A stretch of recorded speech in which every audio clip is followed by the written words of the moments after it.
Hi, my name is JD and this is my channel Frost and Forest. So today we are back to doing tags, and so I am going to be doing the 12 deck tag by Angel, being my soul 1212. I will just say I love Angel's tags. I think that these are always super fun and they're always super random and they're always a great way to talk about some of your different decks that you have. And so when I saw that she had put out another tag, I absolutely wanted to go ahead and respond to it.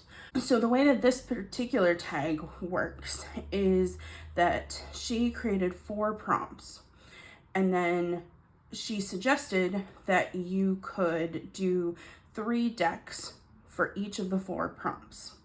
But she also pointed out that the main point of this tag is to basically show 12 decks. So, you know, for the first prompt, you want to do 4 decks, and then for another prompt, you only want to do 2 decks or whatever. You know, basically, you're just trying to show 12 decks and kind of show some of these 4 prompts. She also said, you know, if you wanted to make up a prompt, you could. You know, it's very, very open. But I'll just say, you know, I'm good at being a rule follower. So I am just going to kind of set it up the way she originally intended it, of going through the 4 prompts and then showing 3 decks for each of the 4 prompts. So let's get started.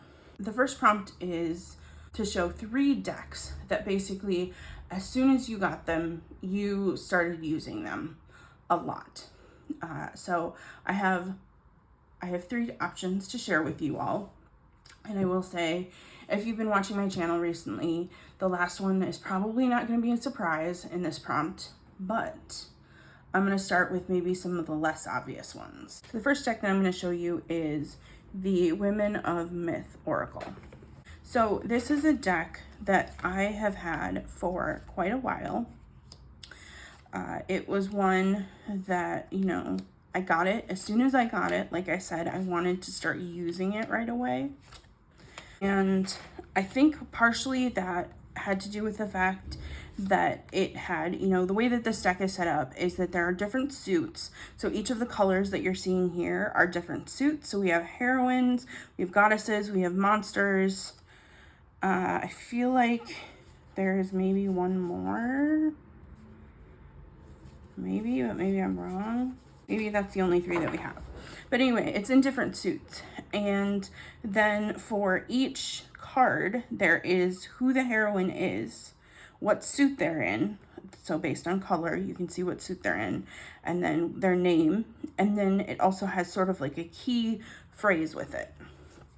But then when you go into the guidebook, there are also, it talks about the story, and it talks about the card meaning, and then it talks about advice from that goddess. And I will say that part of the reason why I was drawn to this deck is cards like these 2. I was excited for a goddess-ish deck that had some pretty dark figures in it. You know, a lot of the goddess decks I come across are very positive, and so I was really attracted to sort of the darker side of this deck. And so as soon as I got this deck, I started using it, and I basically started pulling a card every day to kind of try to study it and get to know the figures in this deck. So that was pretty awesome. I did later find out and get that there is a separate book that you can get that has the stories a little bit deeper. But at least starting out, when I first got this deck and started using it, I just used the guidebook that I had. But yeah, so that is the first deck that as soon as I got it, I started using it a ton. The next deck that I started using a ton as soon as I got it is the Horror Tarot. Honestly, this one was kind of unexpected So I was excited about this one. I loved the horror theme. I love that each of the suits have sort of a different genre of horror. I thought that was pretty cool. I loved the cleverness of, you know, putting tarot meanings in sort of like these movie poster or comic book cover images. And so I thought that that was really cool, but I honestly wasn't expecting to start using this deck a ton as soon as I got it. But basically what happened was I opened it and I had it sitting by me on the table, and I tried using it once and I really liked it. And it went really well. It went surprisingly well. And so then I just kept using it, and I kept using it a lot. And so this sort of unexpectedly ended up being a deck that I just used a ton straight out of the box. Because, you know, I mean, I enjoy horror things. I enjoy, you know, Southern Gothic books and, you know, Gothic books in general. But I never felt like, oh, I'm totally a horror person. But I don't know, this deck, I just like it. I like it a lot, and it works really well for me, and it's been great. So this is another one that I used a ton right after I received it. The last deck that I'm going to show that I basically got and just loved immediately and started using it a ton, and this one is probably not going to be a surprise to some folks, is the Oracle of the Living Spell. I know I've talked about this deck a lot, so I will just show some cards quickly. But if any deck fit in this category, it was this one. Because basically, I got this deck, I started using it a ton. It has been sitting on my tarot table since I got it. It does not currently have a place, like a place on my shelves yet, because I just haven't found a place for it yet, because it just has been on my table since I got it. And so this one is, you know, I've talked about this one a lot, but this is definitely one that as soon as I got it, I just wanted to use it as much as possible. So now we are on to prompt number 2, which is 3 decks that you've never really been called to use, and why. So for the first one that I'm going to share is the 78 Halloween Tarot. It's a little mini deck, and I definitely love little mini decks. And so if you watch this channel, you know that I have small hands, and, you know, I just love little wee decks. But I think that part of the reason why I haven't really used this deck yet is because I have a lot of Halloween decks. Halloween is the time of year that I absolutely love. I love pulling tarot cards around that time. It just feels so magical to me. And so I do have a lot of Halloween decks. And so I think that part of the reason why I haven't used this one is because I've just been choosing other decks over it.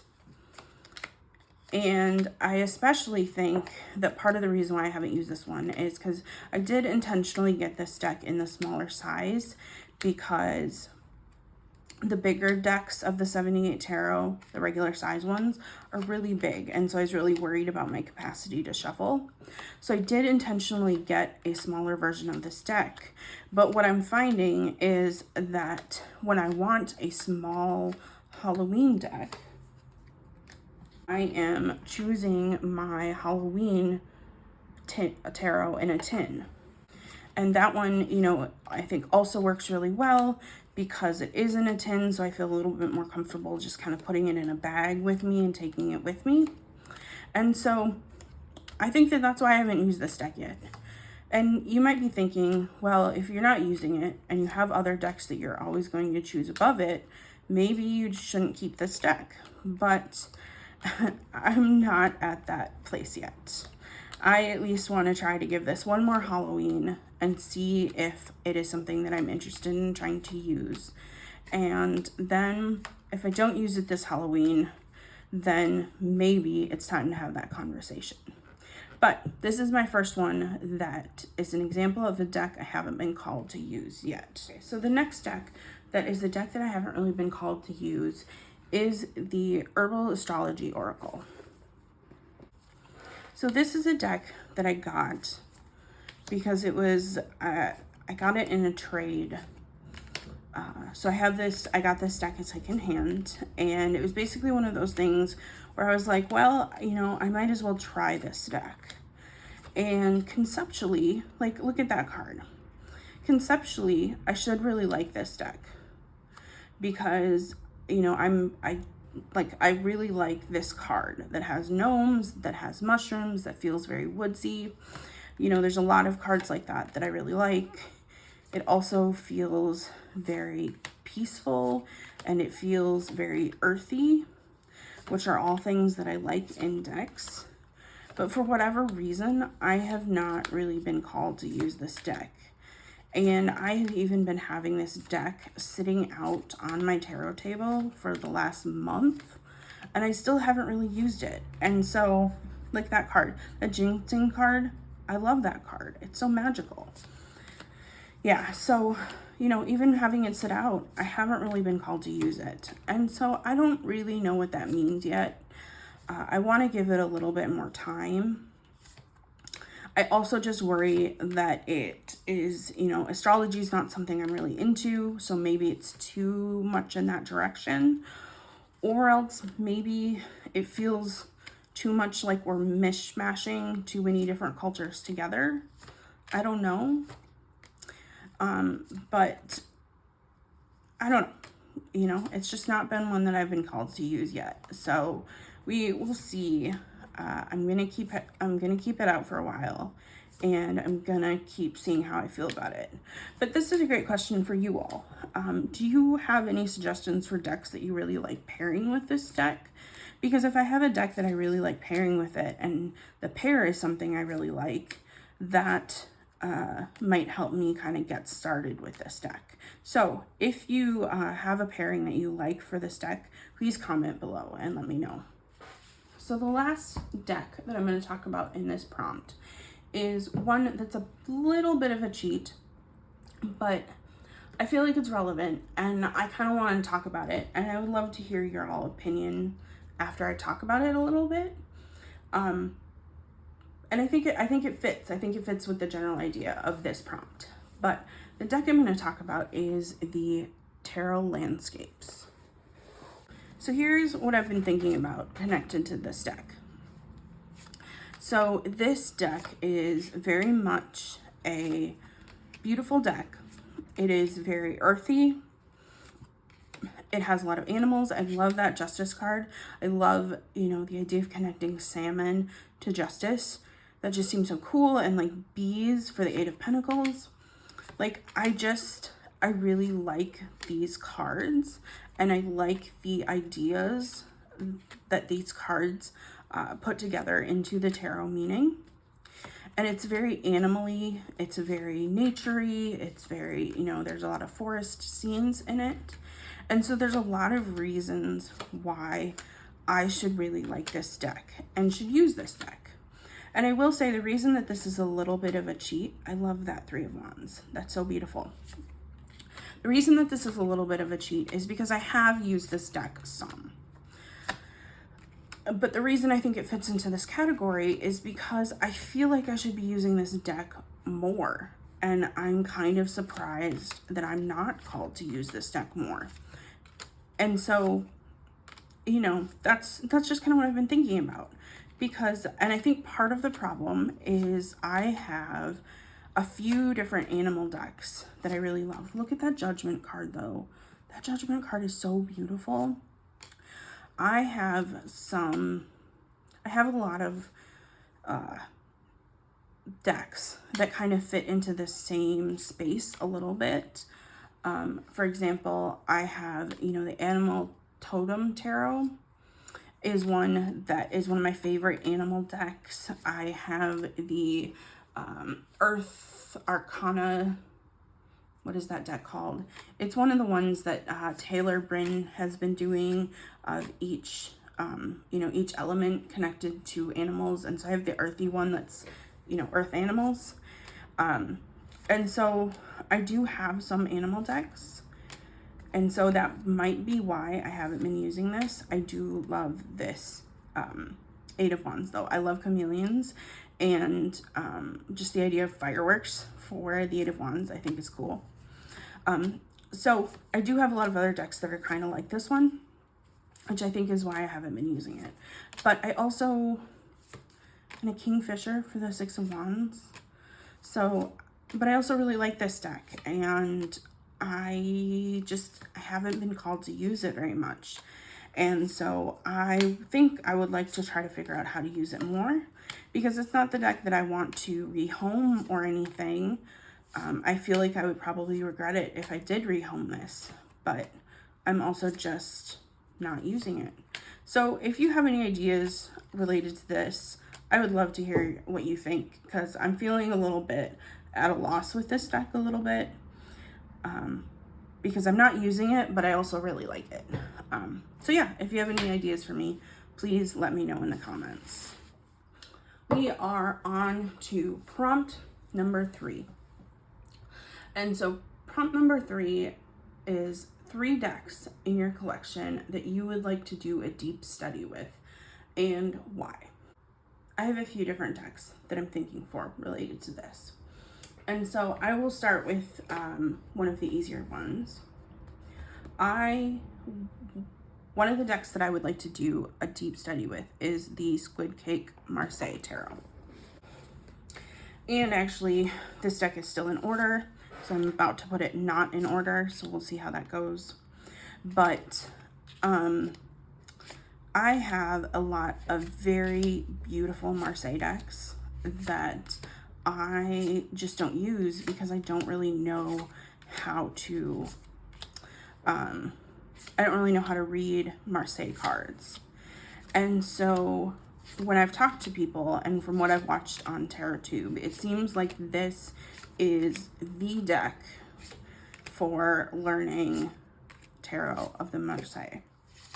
And so at some point sometime soon, I would like to do a deep study of this deck to try to be able to learn how to read Marseille.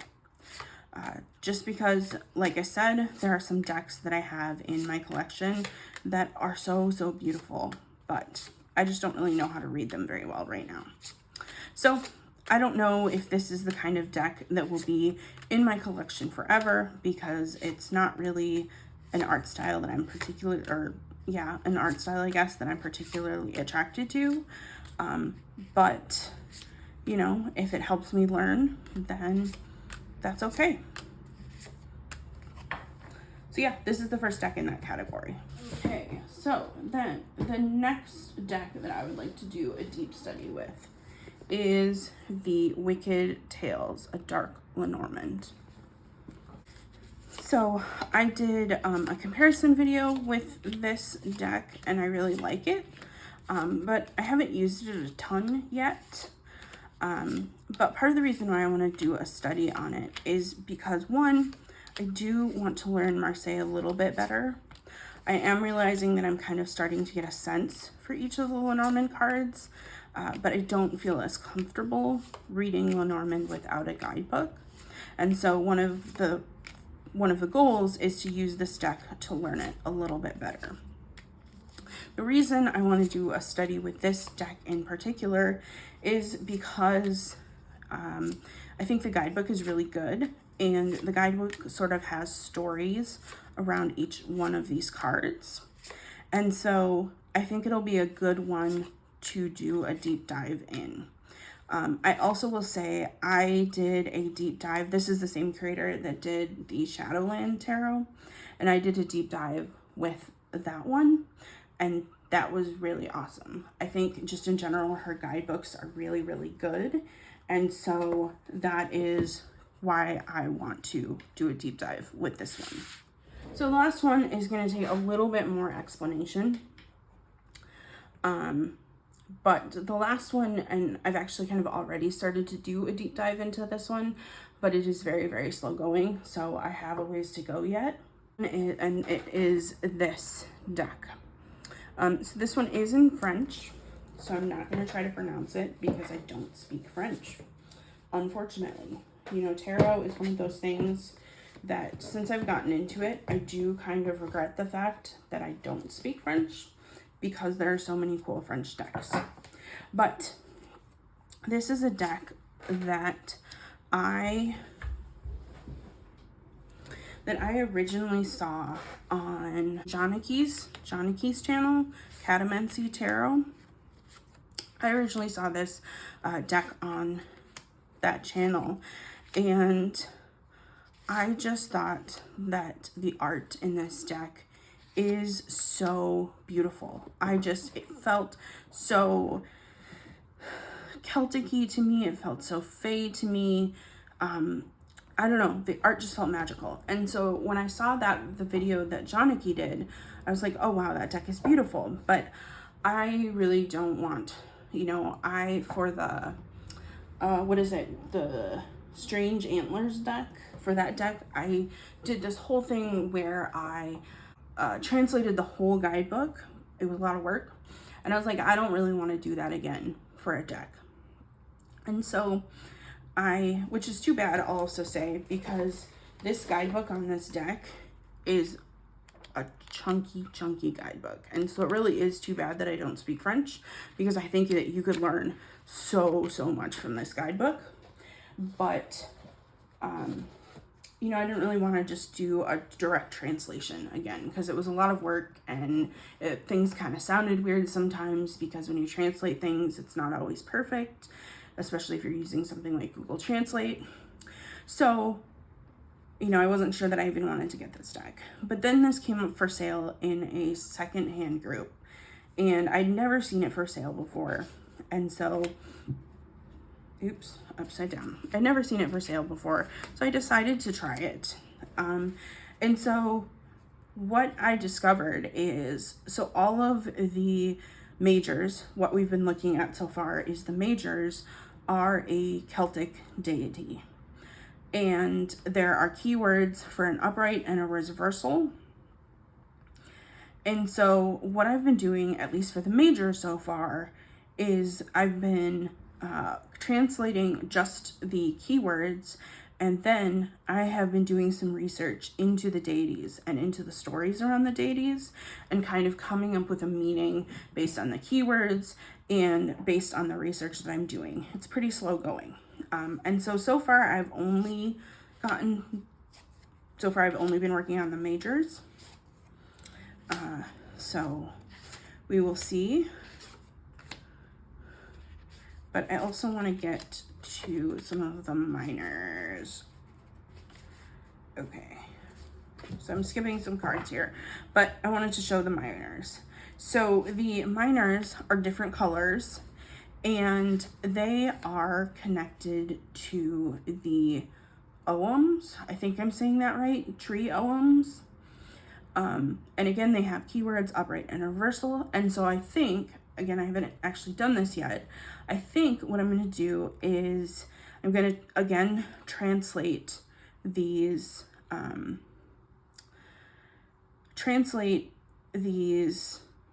keywords, and I'm going to do some research on the Oghams, because so each of the aces have their own Ogham, and then all of the twos, and that's the only one that has like their own Ogham. And all the other numbers, like 2 through kings, are all the same Oghams for that new number, if that makes sense. So like, for example, this 38, this is the 2 for this suit, which again, I'm forgetting what suit this is. But this is, you can see this is the same Ogham. And so I think what I'm going to do is for the aces, and then for each of them, I'm going to take the keywords. I'm going to try to do some research about the Oghams and the meanings around that. And then also probably bring in some numerology and kind of create my own meanings about it. The other thing that's kind of cool in these decks is that, and again, I have not worked with the majors a ton, or the minors a ton yet, but the sort of central beings of the minors change. So like these have sort of like fae looking folks, whereas this must be the fire suit, has, you know, more of these fire beings in it. And then, you know, for this suit, it looks like more like gnomes in there. And then for this last suit, it's sort of more like these water or like fairies type thing in these ones. And so I might bring some of that in there. You know, I might decide to at least translate parts of this French guidebook to kind of bring in the meanings, especially for the minors. But basically my goal is to kind of create a guidebook in English for myself with this deck, because it's just so beautiful. And I think it is such a beautiful deck. And so then the last prompt is 3 decks you want to use before the end of the year. And so I'm especially thinking about spooky season and how spooky season is coming up. And I'm thinking about how I have a lot of spooky season decks. And this year I'm going to show you 3 decks that kind of around that season I would like to try to prioritize using, because they haven't really gotten prioritized in the past. And so the first one is the Marigold Tarot. So I think the copy of this deck that I have is the first edition, but don't quote me on that. It is the one that has just the small guidebook that's inside the box instead of the larger external guidebook. And so I haven't really used this deck very much yet. It just, you know, during the Halloween season, I tend to lean towards darker, witchier decks. But this deck is it's so beautiful. And so I just want to get it, you know, I just want to make it a priority this year, because I think it's beautiful. I love the simplicity. Well, not exactly simplicity. I should say I love the limited colors in it. The art is definitely not simplistic. And I think it's so beautiful. And so this is one I would like to try to use this spooky season. One question I have for you all. I know now that you can get the larger separate guidebook separately.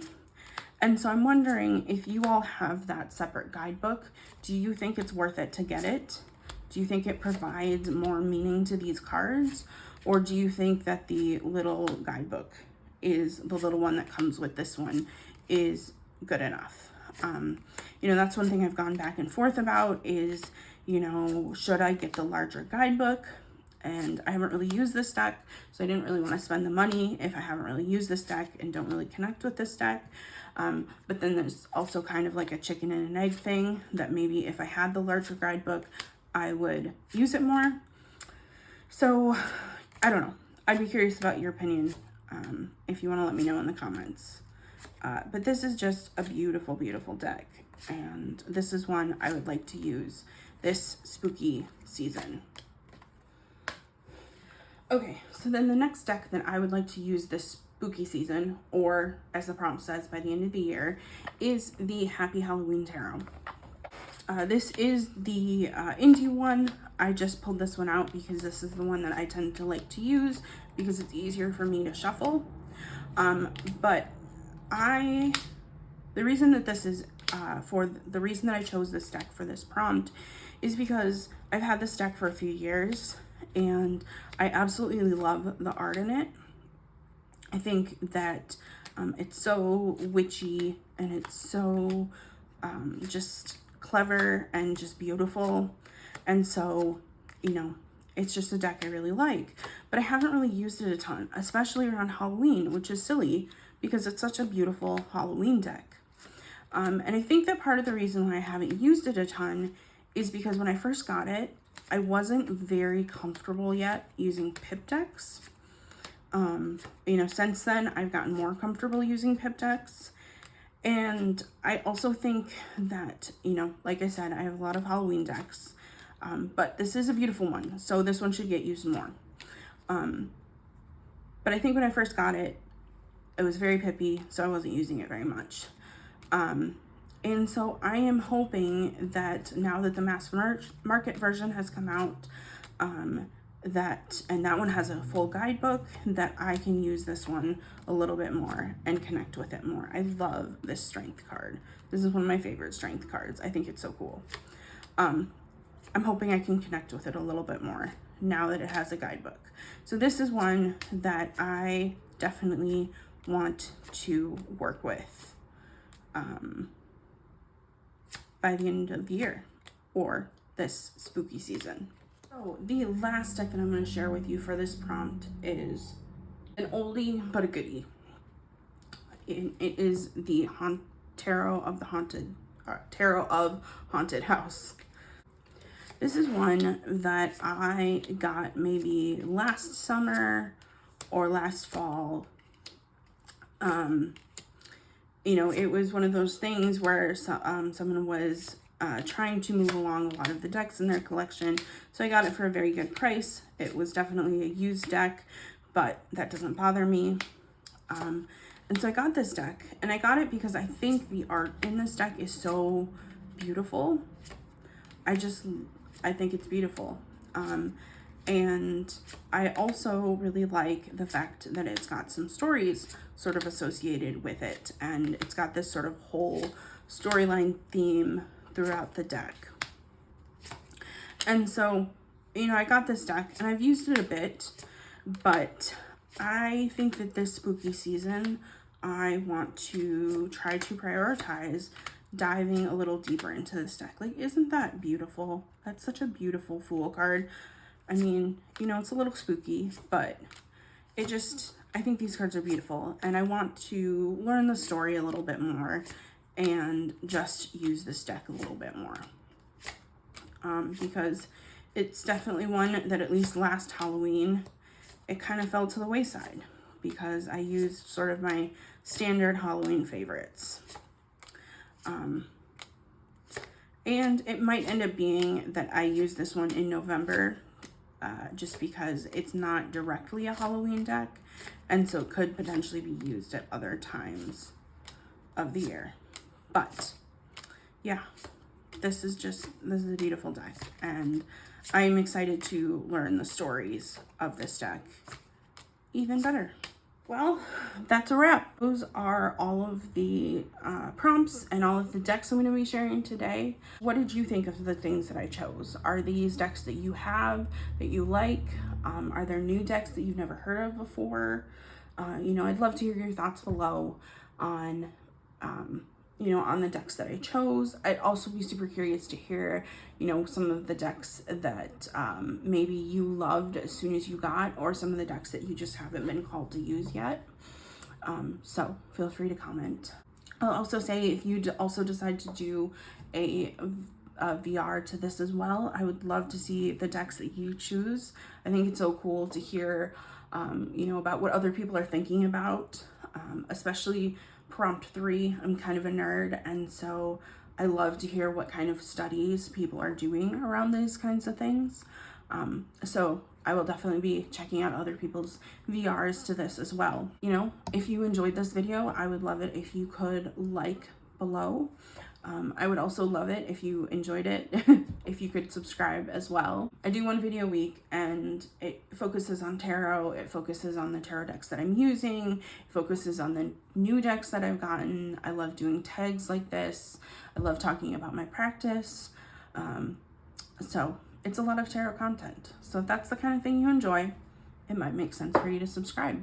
Thank you so much to Angel for creating this tag. It was so fun. And thank you all for stopping by.